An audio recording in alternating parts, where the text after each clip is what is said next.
يسرق فقد سرق أخ له من قبل فأسرها يوسف في نفسه ولم يبدها لهم قال أنتم شر مكانا والله أعلم بما تصفون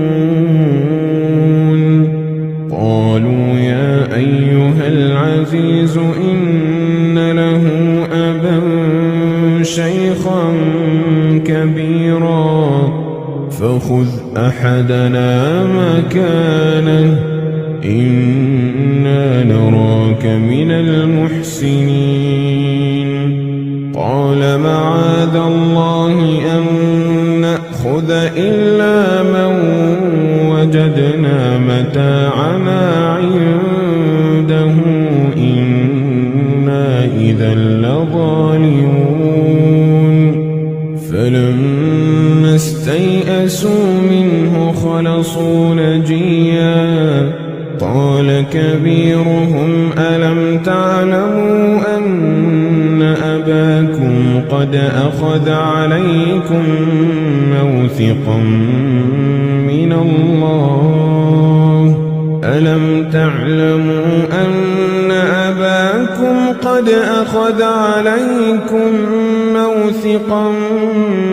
من الله ومن قبل ما فرطتم في يوسف فلن أبرح الأرض حتى يأذن لي أبي أو يحكم الله لي وهو خير الحاكمين ارجعوا إلى أبيكم فقولوا يا أبانا إن ابنك سرق وما شهدنا إلا بما علمنا وما كنا للغيب حافظين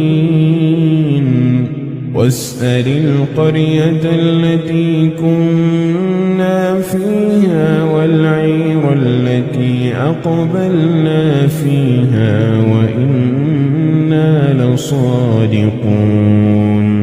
قال بل سولت لكم أنفسكم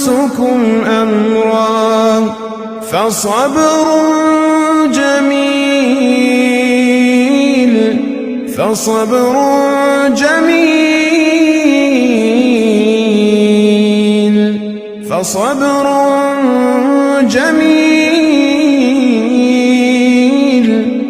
عسى الله أن يأتيني بهم جميعا إنه هو العليم الحكيم وتولى عنهم وقال يا أسفا على يوسف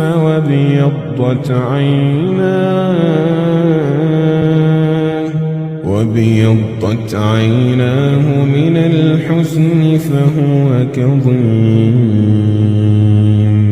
قالوا تالله تفتأ تذكر يوسف حتى تكون حرضا أو تكون من الهالكين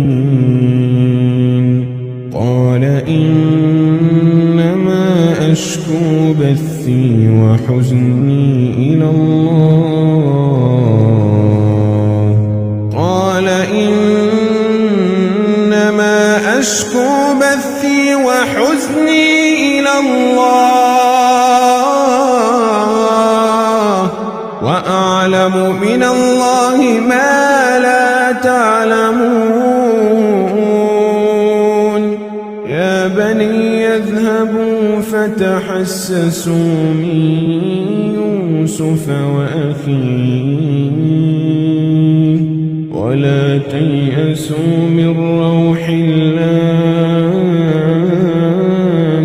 ولا تيأسوا من روح الله إنه لا ييأس من روح الله إلا القوم الكافرون